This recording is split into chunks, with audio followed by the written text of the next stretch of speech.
우리 한번 다 자리에서 일어나서 하나님 말씀 같이 보도록 하죠. 하나님 말씀은 요한일서 2장 15절부터 17절까지 말씀입니다. 저 여러분이 교독하도록 하시죠. 이 세상이나 세상에 있는 것들을 사랑하지 말라. 누구든지 세상을 사랑하면 아버지의 사랑이 그 안에 있지 아니하니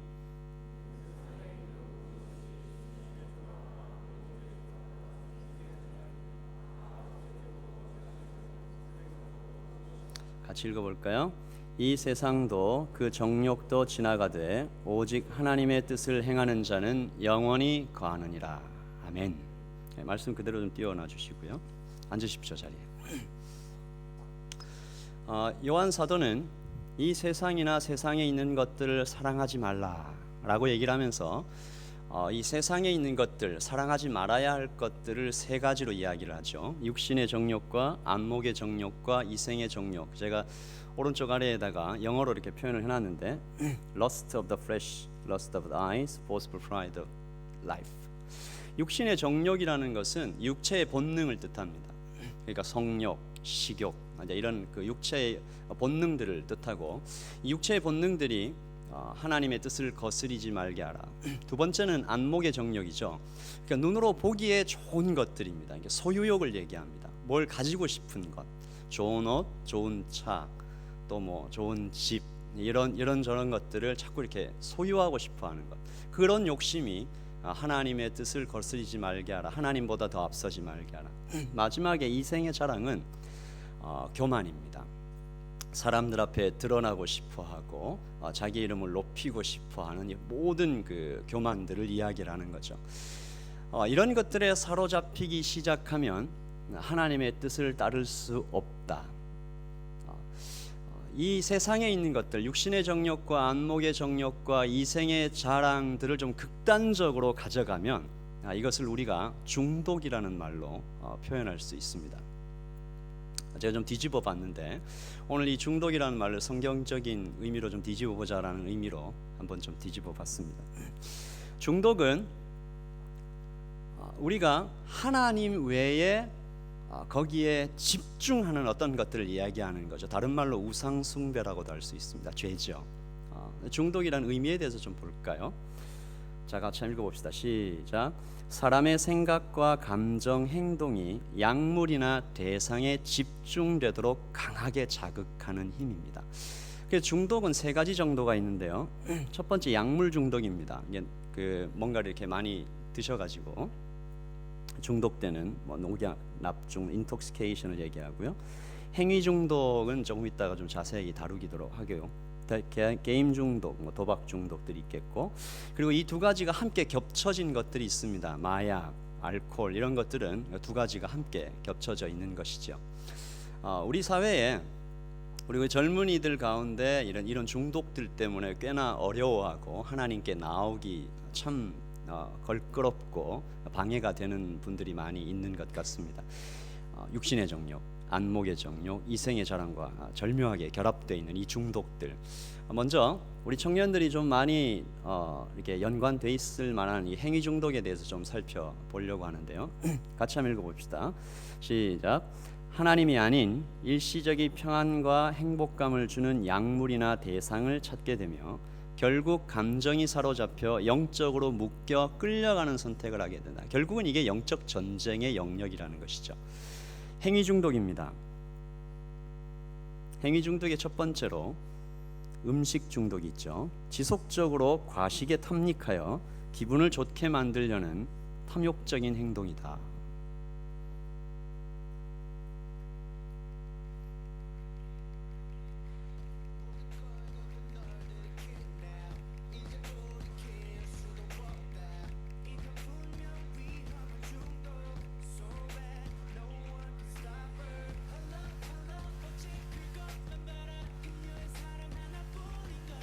소리를 좀 키워주시죠.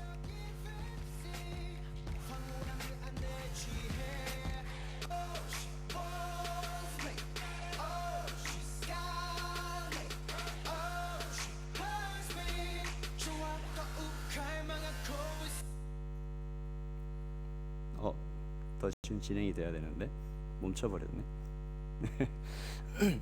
음식 중독 증상은 음식에 대한 집착과 강박을 보이죠. 남몰래 먹기, 폭식과 구토의 반복 이런 얘기가들이 있고요. 음식 중독의 유형은 세 가지가 있습니다. 강박형이죠. 하루 종일 먹는 생각만 하고 특히 밤에는 더 심하다. 감정형은 감정 상태에 따라 배가 고프지 않은데도 계속 음식을 찾는 현상들이 있고요. 남자보다 여성에 더 많이 나타난다는 연구 보고가 있는데 왜 그런지는 잘 모르겠습니다. 이후로 충동형이 있습니다.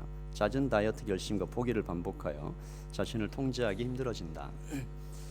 여러분, 이게 웃으면서 지나가지만 어떤 종류의 중독이든지 간에 하나님의 뜻과 거슬리게 되면 그것이 우상 숭배로 흐르는 경향들이 있죠. 자, 그 다음에 행위 중독의 두 번째 유형입니다. 쇼핑 중독, 쇼퍼홀릭이죠. 병적으로 쇼핑을 좋아하는 사람, 외로움, 공허감, 우울감을 달래기 위해 쇼핑을 중독 대상으로 선택하는 사람들입니다.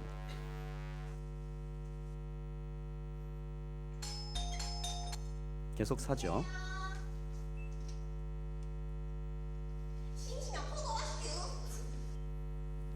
저렴하게 찍었습니다.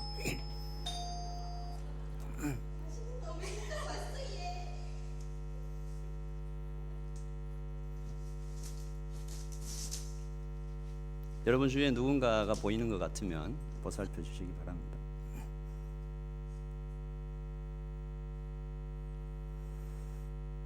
네, 더 이상 옷장에 옷이 없을 정도로 근데 옷이 없다 이런 얘기들 하죠. 쇼핑 중독은 현실로부터의 도피를 이야기하는 경우가 많습니다. 통제할 수 없는 구매 욕구를 이야기하고요. 그러니까 뇌의 어떤 도파민이나 이런 호르몬의 작용이기도 하다. 그런데 결국은 이 쇼핑 중독은 일종의 현실 도피, 보시면 공허함, 외로움, 자신감, 결여, 우울감, 스트레스로 인해서 오게 된다라는 거죠. 그래서 증상은 구매하고 싶은 충동이 있는데 통제력이 상실된 겁니다. 그리고 쇼핑하러 갈 수 없는 날에는 불안해하고 예민하고 지불 능력이 없다는 걸 알면서도 계속 물건을 구입한다. 마지막에 재밌었어요. 가족이 볼까봐 산 물건을 숨긴다. 한번 그렇게 해보신 적 있는 분들 있으신지 모르겠습니다. 행위 중독 중에 세 번째 유형은 관계 중독입니다. 외로움으로 인해 대표적인 중독인데 혼자 있지 못하는 거예요. 늘 옆에 누군가 있어야 되는데 이 관계 중독에는 두 가지의 유형이 있습니다. 하나는 남을 돌보는 하나는 남에게 의존하는 것이고 또 하나는 남을 돌보는 영역인데요.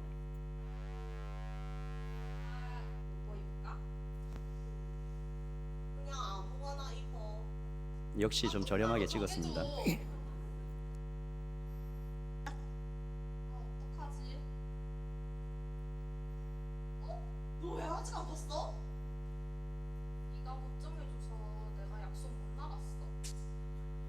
네, 의존형의 이제 대표적인 케이스라고 할 수 있습니다.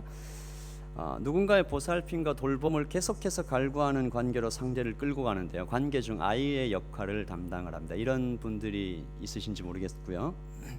돌봄형입니다. 끊임없이 자신이 돌볼 수 있는 누군가를 찾아서 그 사람을 돌봐야만 상대방을 보살피고 기쁘게 함으로써만 가치감을 느끼는 관계 중 부모 역할을 하는 경향이 있습니다.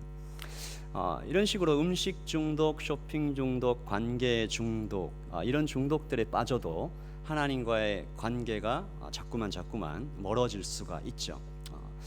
그리고 또 하나는 이것보다 좀 더 심각한 형태로 나타나는 건데요. 이건 좀 지나가고요. 마약 중독. 그리고 이 마약 중독에 해당되는 같은 카테고리에 있는 것들인데 흡연, 이 담배죠. 담배는 사실 이 대마초보다 중독성이 더 강하다는 연구 결과가 있습니다. 그리고 음주, 그리고 도박 중독. 지금부터 제가 같이 볼 비디오는 요한 할이라는 한 학자가 테드에서 강의를 한 것을 한 15분 가량을 제가 5분 정도로 줄여서 여러분과 함께 나누려고 하는데 이분이 크리스찬인지 아닌지는 잘 모르겠습니다. 그런데 굉장히 기독교적인 관점으로 이야기를 해요. 그래서 저는 이런 것들을 우리가 크리스찬들이 좀 배워야 할 것 같다라는 생각을 했습니다. 기독교적 용어를 쓰지 않아요. 그런데 이 비디오 안에 보면 정말로 세상을 어떻게 하면 이 기독교적인 가치관으로, 기독교적 세계관으로 이렇게 아름답게 만들 수 있을까 이야기를 많이 하는 거죠. 이 요한 하리가 자기 주변에 중독에 특별히 마약 중독에 걸린 불쌍한 사람들이 많았나 봐요. 그 사람들을 돌보면서 한 가지 의문을 갖게 되는 거죠. 우리가 이 마약 중독자를 지금의 방법으로밖에 다룰 수 없는가? 막 벌 주고 붙잡아서 감옥에 넣고 그렇게 부끄럽게 하고 이렇게 어떤 그런 방법밖에 없는가라고 고민을 하는 중에 저희가 아주 깊은 연구를 하게 됐고 수많은 대륙을 다니면서 이런 방법들을 찾은 것입니다. 한 5분 정도 되니까요. 같이 보도록 하시죠. 이걸 처음부터 다시 좀 틀어주십시오. 처음으로 다시. You get a rat and you put it in a cage and you give it 2 water bottles. One is just 오케이, water 괜찮습니다. and the other is water laced with either heroin or cocaine. If you do that, the rat will almost always prefer the drugged water and almost always kill itself quite quickly. So there you go, right? That's how we think it works. In the 70s, Professor Alexander comes along and he looks at this experiment and he noticed something. He said, we're putting the rat in an empty cage. It's got nothing to do except use these drugs. Let's try something a bit different. So Professor Alexander built a cage that he called Rat Park, which is basically heaven for rats, right? They've got loads of cheese, they've got loads of colored balls, they've got loads of tunnels. Crucially, they've got loads of friends, they can have loads of sex, and they've got both the water bottles, the normal water and the drugged water. But here's the fascinating thing. In Rat Park, they don't like the drugged water. They almost never use it. None of them ever use it compulsively. None of them ever overdose. You go from almost 100% overdose when they're isolated to 0% overdose when they have happy and connected lives.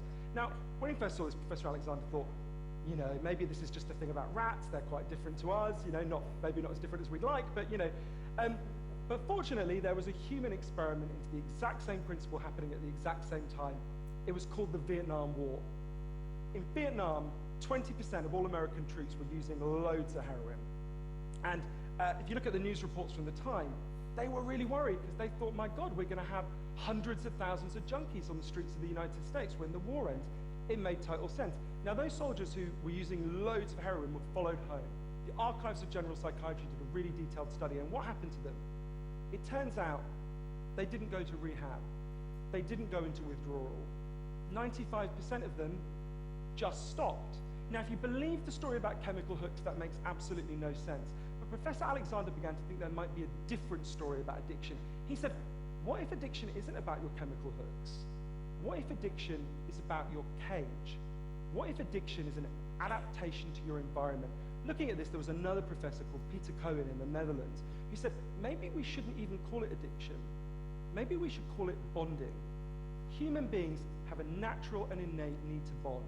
And when we're happy and healthy, we'll bond and connect with each other. But if you can't do that because you're traumatized or isolated or beaten down by life, you will bond with something that will give you some sense of relief. Now, that might be gambling, that might be pornography, that might be cocaine, that might be cannabis, but you will bond and connect with something because that's our nature. That's what we want as human beings. Portugal had one of the worst drug problems in Europe. 1% of the population was addicted to heroin, which is kind of mind-blowing. And every year, they tried the American way more and more. They punished people and stigmatized them and shamed them more. And every year, the problem got worse. And one day, the Prime Minister and the leader of the opposition got together and basically said, look, we can't go on with a country where we're having ever more people becoming heroin addicts. Let's set up a panel of scientists and doctors to figure out what would genuinely solve the problem. And they set up a panel led by an amazing man called Dr. Huao Gulao to look at all this new evidence. And they came back and they said, decriminalize all drugs, from cannabis to crack. But, and this is the crucial next step, take all the money we used to spend on cutting addicts off, on disconnecting them, and spend it instead on reconnecting them with the society. And that's not, essentially, that's not really what we think of. What they did wasn't really what we think of as drug treatment in the United States and Britain. So they do residential rehab, they do psychological therapy that does have some value. But the biggest thing they did was the complete opposite of what we do. A massive program of job creation for addicts and micro loans for addicts to set up small businesses. So say you used to be a mechanic. When you're ready, they go to a garage and they'll say, if you employ this guy for a year, we'll pay half his wages. The goal was to make sure that every addict in Portugal had something to get out of bed for in the morning. And when I went and met the addicts in Portugal, it was fascinating. What they said is, as they rediscovered purpose, they rediscovered bonds and relationships with the wider society. It'll be 15 years this year since that experiment began, and the results are in. Injecting drug use is down in Portugal, according to the British Journal of Criminology, by 50%, 50%. Overdoses massively massively down. HIV is massively down among addicts. Addiction in every study is significantly down. So I was thinking, well, how can I be Portuguese, right?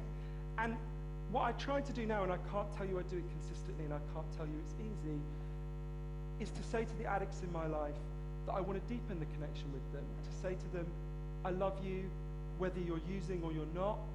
I love you whatever state you're in, and if you need me, I'll come and sit with you because I love you and I don't want you to be alone or to feel alone. And I think the core of that message, you're not alone, we love you, has to be at every level of how we respond to addicts, socially, politically, and individually. For 100 years now, we've been singing war songs about addicts. I think all along we should have been singing love songs to them, because the opposite of addiction is not sobriety. The opposite of addiction is connection. Thank you.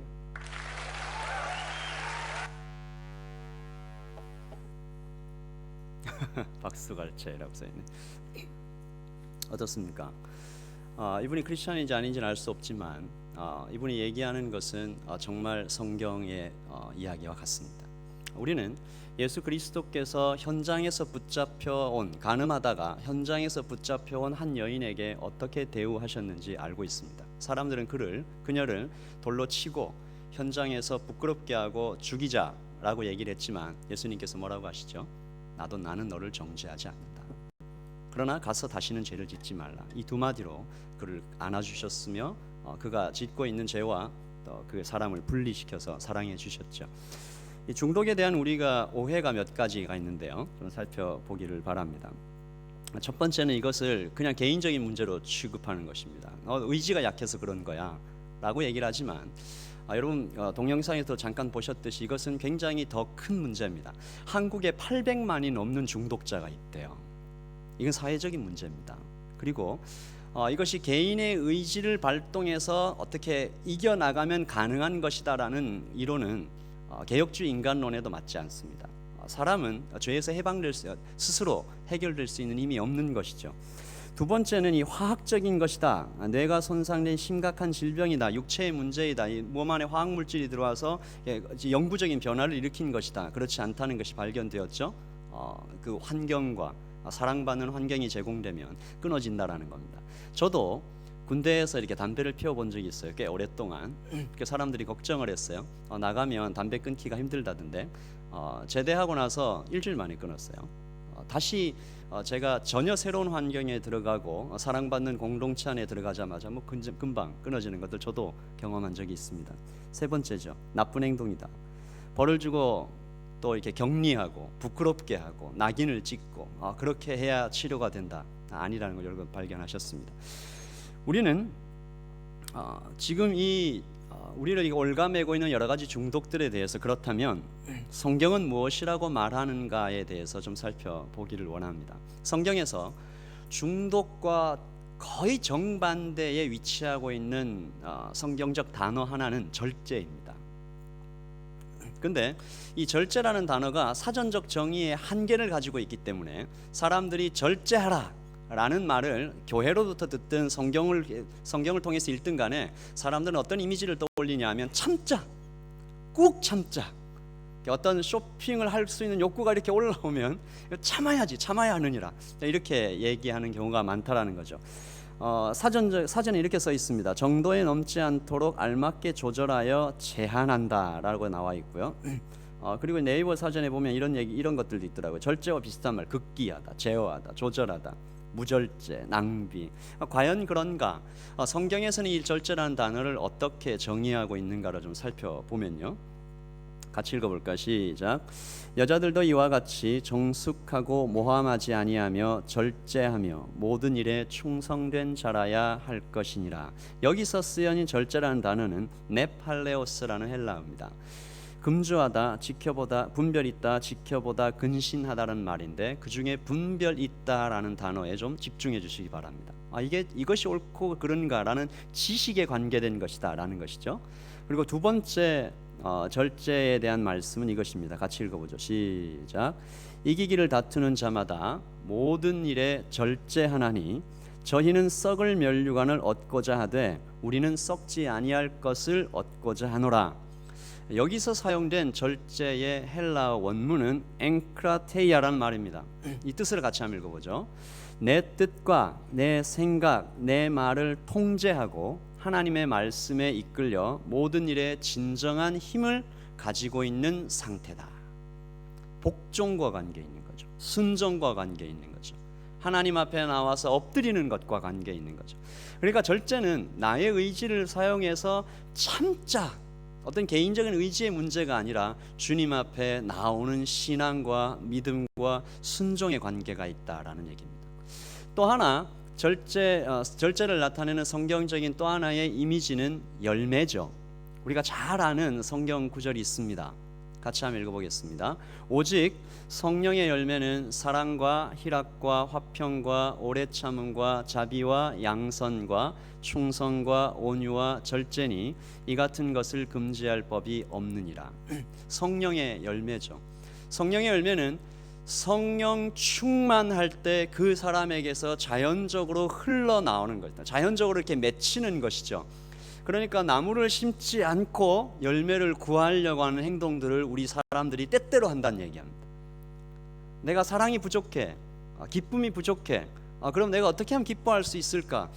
이 기쁨과 사랑과 절제의 원천이신 성령님께 의지하지 않고 그 충만을 구하지 않고 그 열매를 따먹으려고 하는 그런 태도가 우리에게 있다는 얘기입니다.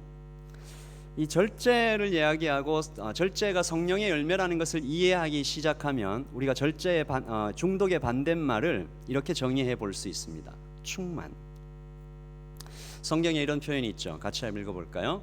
술 취하지 말라. 오직 성령의 충만을 받으라. 술 취한다는 게 뭐예요? 중독이죠. 이 술에 중독되어 있는 현상을 이야기하면서 그와 정반대의 현상을 성령 충만으로 표현하는 것들을 봅니다. 여러분, 성령의 충만을 우리가 성경에서 가장 극대화돼서 가장 얼티메이트한 폼으로 경험하고 있는 현장이 어디예요? 오순절입니다. 오순절에 마가의 다락방에 모여있던 제자들 가운데 성령께서 임하셔서 그 가운데 모든 사람의 위에 성령이 임하셨는데 그 방 안에 가득했다. 바람 같은 소리도 가득하고 불의 혀같이 갈라지는 것도 가득하고 그 사람들이 이렇게 뿜어내는 소리도 가득하고 모든 것이 그 안에 충만하고 가득했어요. 꽉 찬 거죠. 분주한 게 아니에요. 소란스러운 게 아니에요. 복잡한 게 아니에요. 여러분, 이 자리에 우리가 사람으로 충만하면 성경적인 용어인데 우리가 오해하는 거죠. 꽉 찬 것은 복잡하고 소란하고 어떻게 그런 것이 있지만 혼란스러울 것이 있지만 성령의 충만은 절대 그렇지 않습니다. 가득 차 있지만 부대끼지 않는 상태, 충만한 상태, 이것을 나타내는 것이죠. 그러면 이 충만은 어떻게 경험할 수 있는가? 그러니까 우리가 이 중독을 치료하는 성경적인 방법들은 결국은 충만이에요. 성령의 충만을 통해서 우리가 이 중독들을 치료해 나갈 수 있는 거. 아까 요한 하리도 얘기했던 것처럼 중독의 반대말은 그냥 맑은 정신이 아니고 정상이 아니고 본딩이다, 커넥션이다. 이것은 우리는 이것을 다른 말로 충만이라고 표현하는 겁니다. 그럼 충만은 어떻게 경험하냐? 관계죠. 이 충만은 그저 우리가 성령님을 어떤 에너지로 보는 것이 아닙니다. 때때로 많은 사람들이 성령의 충만을 어떤 에너지로 보는 경향이 많아요. 나에게 이 성령 충만을 임하게 해주십시오. 이 가운데 어떤 현상을 일으켜 주십시오라고 얘기하지만 이건 철저히 관계입니다. 하나님 앞에 성령님께 자신의 모든 것을 꿇어 엎드리게 하는 그 관계를 뜻하는 것이죠. 성경의 관계를 나타내는 가장 중요한 성경 구절이 있죠. 그 전에 이걸 좀 보고 가겠습니다. 같이 한번 읽어보겠습니다. 시작. 어떤 중독이건 근본적 원인은 항상 동일하다. 하나님은 사람의 인생에 공허한 공간을 만들어 두셨다. 이는 하나님과의 친밀함을 위한 공간이다. 모든 중독은 하나님과의 관계를 통해 해결할 수 있다. 이것은 파스칼이 한 말을 후대의 학자들이 이렇게 조금 바꾼 말인데요. 사람의 마음 가운데는 하나님으로밖에 채워줄 수 없는 어떤 공간이 있다라는 것입니다. 사람들은 이것을 끊임없이 다른 걸로 채워가려고 하는 거죠. 섹스로, 마약으로, 쇼핑으로, 음식으로, 다른 사람과의 관계로, 또한 흡연, 음주, 도박, 그러니까 이런 여러 가지 게임으로 이런 것들로 그 공간을 채우려고 하지만 이것은 원래 하나님께서 하나님으로밖에 채워질 수 없는 공간이기 때문에 다른 걸로 아무리 채우려고 해도 그냥 이렇게 밑 빠진 독에 물을 붓는 것처럼 그런 일들밖에 생기지 않는다는 것입니다. 관계를 나타내는 가장 중요한 말씀 한 구절 같이 보겠습니다. 같이 읽어보죠. 시작. 대답하여 이르되 내 마음을 다하여 목숨을 다하며 힘을 다하며 뜻을 다하여 주 너의 하나님을 사랑하고 또한 내 이웃을 내 자신같이 사랑하라 하였나이다. 이것이 성경의 전체 메시지를 다 축약해 놓은 것이고요. 성경에서 사람과 하나님과의 관계를 가장 잘 나타낸 말이고 이웃과의 관계도 가장 잘 나타낸 말이죠. 우리는 관계라고 얘기하면 보통 수평을 이야기합니다. 그러나 이 학자의 말을 한번 들어보십시오. 관계는 평등하고 수평적인 관계가 기본적으로 있는 것이 아닙니다. 계급적 체계죠. 제가 한번 읽어보겠습니다. 세상이 사람을 따르고 사람의 육체가 영혼을 따르고 영혼 안에 욕구가 의지를 따르고 의지가 이성을 따를 때 비로소 정의가 채워집니다. 비로소 정의가 이것이 올바른 계급 체계다라는 얘기입니다. 이것이 다 올바른 관계로 쭉 순서에 따라 질서 있게 채워질 때 비로소 정의가 세워지는. 근데 이 계급적 체계가 뒤바뀌면 부정의가 생기는데 의지가 이성을 이끌면 자기 합리화하는 거죠. 프로파간다를 만드는 거죠. 그리고 욕구가 의지를 이끌면 욕심으로 이어지는 것이고 육체가 영혼을 이끌면 뭐가 된다고요? 짐승이 되는 것이고 세상이 사람을 이끌면 부자유한 것이다라는 것입니다. 하나님을 사랑한다라고 얘기할 때 우리가 요한일서의 말씀을 아까 보았습니다. 이 세상이나 세상에 있는 것들을 사랑하지 말라. 누구든지 세상을 사랑하면 아버지의 사랑이 그 안에 있지 아니하니. 우리는 때때로 세상에 대한 사랑과 하나님께 대한 사랑을 둘 다 소유하고 싶어합니다. 그러나 성경 말씀은 분명히 얘기하죠. 이것은 둘 다 소유할 수 있는 것이 아니다. 한 사람에게 두 명의 아버지가 있을 수 없듯이 한 나라에 두 명의 왕이 있을 수도 없듯이 우리가 선택해야 된다는 것을 이야기하죠. 이는 세상에 있는 모든 것이 육신의 정욕과 안목의 정욕과 이생의 자랑이다. 아까 말씀드렸고요. 다 아버지께로부터 온 것이 아니요 세상으로부터 온 것이라. 17절은 같이 읽겠습니다. 시작. 이 세상도 그 정욕도 지나가되 오직 하나님의 뜻을 행하는 자는 영원히 거하느니라. 우리는 지금까지 중독에 대해서 간단하게 살펴보았습니다. 그리고 그 중독의 반대말이 맑은 정신이 아니고 관계라는 것도 보았고요. 그 관계는 결정적으로 성령의 충만으로밖에 경험되지 못하고 이것은 하나님의 사랑에서 기인한다는 것인데 하나님의 사랑은요 복종입니다. 하나님의 사랑은 선택입니다. 하나님의 사랑은 각오하는 거예요. 하나님의 사랑은 다 내려놓는 것입니다. 세상에 있는 것들과 등을 지는 것이죠. 이것이 성령 충만으로 가능하다는 것이고요. 또 하나의 사랑에 대한 말씀입니다. 같이 한번 읽어보죠. 시작.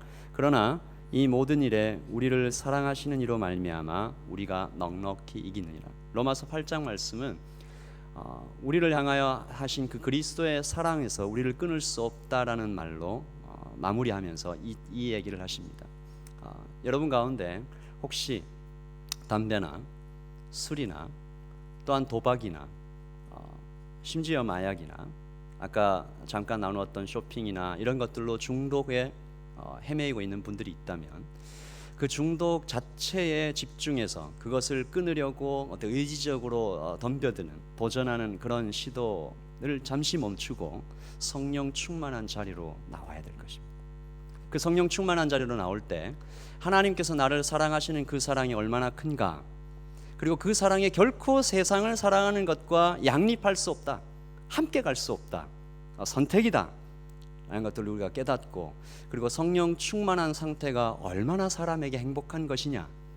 세상 사람들도 그렇게 얘기하는데 성경에서 우리가 발견한 이미 하나님께서 우리에게 계시하여 주신 가장 충만한 상태, 가장 행복한 상태, 흡연이나 음주나 다른 것으로 인해서 우리가 잠시 동안 행복하고 잠시 동안 쾌락에 젖고 잠시 동안 우리가 어떤 행복감에 젖는 것과 비교도 안 될 만큼 하나님의 영광과 그 하나님의 사랑에 취해 있는, 술 취하지 말라, 그것과는 성령의 충만은 비교도 안 된다. 그래서 여러분들 중에 단 한 번만이라도 예배 가운데 하나님과의 관계 가운데 그 충만을 경험해 보신 분이라면 이 말을 이해하실 거예요. 하나님과 함께 경험했던 그 충만은 이 중독으로 인한 것들과 전혀 비교할 수가 없는 것입니다. 그래서 로마서 8장에 그러나 이 모든 일에 사도 바울이 처했던 그 모든 순환과 그 모든 어려움들보다 더 뛰어난 것은 하나님의 사랑이다.